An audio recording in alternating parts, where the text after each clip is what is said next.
एक पंडित जी रामायण की कथा सुना रहे थे। लोग आते और आनंद विभोर होकर जाते थे। पंडित जी की नित्य पूजा रोज कथा शुरू करने से पहले आइए हनुमान जी विराजिए, यह कहकर हनुमान जी का आह्वान करते थे। फिर 1 घंटा प्रवचन करते थे।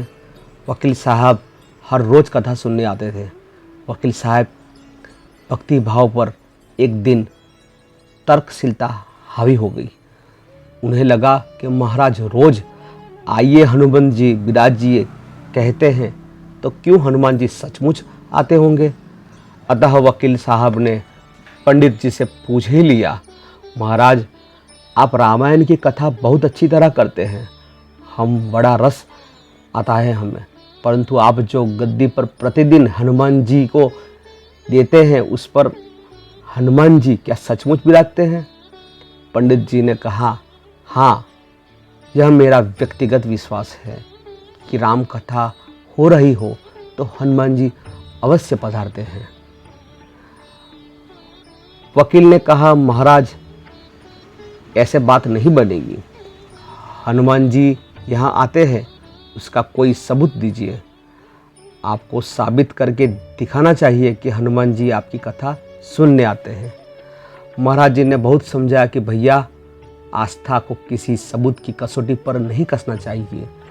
यह तो भगत और भगवान के बीच का प्रेम रस है, व्यक्तिगत श्रद्धा का विषय है। आप कहो तो प्रवचन करना बंद कर दूं या आप कथा में आना छोड़ दूं। लेकिन वकील नहीं माना। वो कहता है कि आप कई दिनों से दावा करते आ रहे हैं, यह बता देते हैं और स्थानों पर भी कहते होंगे, इसलिए महाराज आपको तो साबित करना ही होगा कि हनुमान जी कथा सुनने आते हैं। इस तरह दोनों के बीच वाद विवाद बढ़ता चला गया, मौखिक संघर्ष बढ़ता चला गया। हार कर पंडित जी ने महाराज ने कहा कि हनुमान जी है या नहीं इसका सबूत मैं कल दिखाऊंगा। कल कथा शुरू होगी तब ये प्रयोग करूंगा।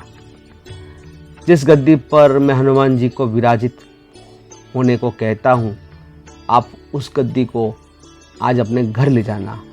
कल अपने साथ उस गद्दी को लेकर आना और फिर मैं कल गद्दी यहाँ रखूँगा। मैं कथा से पहले हनुमान जी को बुलाऊंगा, फिर आप गद्दी ऊंची उठाना। यदि आपने गद्दी ऊंची कर दी तो समझ लेना कि हनुमान जी नहीं है। वकील इस कसौटी के लिए तैयार हो गया।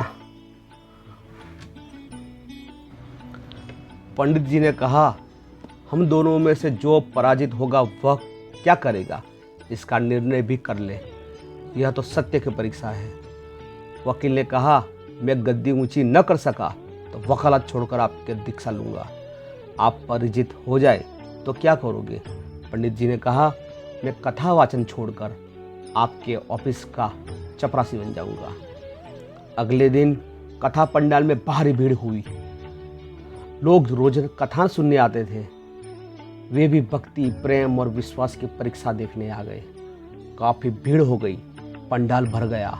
श्रद्धा और विश्वास का प्रश्न जो था, पंडित जी, महाराज, वकील साहब कथा पंडाल में आए, पधारे। गद्दी रखी गई। पंडित जी ने सजल नेत्रों से मंगलाचरण किया और फिर बोले, आइए हनुमान जी विराजिए। ऐसा बोलते ही पंडित जी ने नेत्र सजल उठे।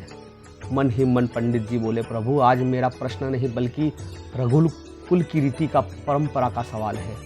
मैं तो एक साधारण जन हूँ, मेरी भक्ति और आस्था की लाज रखना। फिर वकील साहब को निमंत्रण दिया गया कि आइए गद्दी ऊंची कीजिए। लोगों की आंखें जम गई। वकील साहब खड़े हुए। उन्होंने गद्दी उठाने के लिए हाथ बढ़ाया और गद्दी को स्पर्श भी ना कर सके। जो भी कारण रहा, उन्होंने 3 बार हाथ बढ़ाया, किंतु 3 बार असफल रहे। पंडित जी देख रहे थे। गद्दी को पकड़ना तो दूर, वकील साहब गद्दी को छू भी न सके। 3 बार वकील साहब पसीने से तरबतर हो गए। वकील साहब पंडित जी महाराज के चरणों में गिर पड़े और बोले, महाराज गद्दी उठाना तो दूर, मुझे नहीं मालूम कि क्यों मेरा हाथ भी गद्दी तक नहीं पहुंच पा रहा है। अतः मैं अपनी हार स्वीकार करता हूँ। कहते हैं कि श्रद्धा और भक्ति के साथ की गई आराधना में बहुत शक्ति होती है। मानो तो देव है, नहीं तो पत्थर। प्रभु की मूर्ति तो पाषाण की होती है, लेकिन भक्ति के भाव से उसमें प्राण प्रतिष्ठा होती है, तो प्रभु विराजमान होते हैं। बोलो सियावर रामचंद्र की जय, महाबली बजरंग बली जी की जय।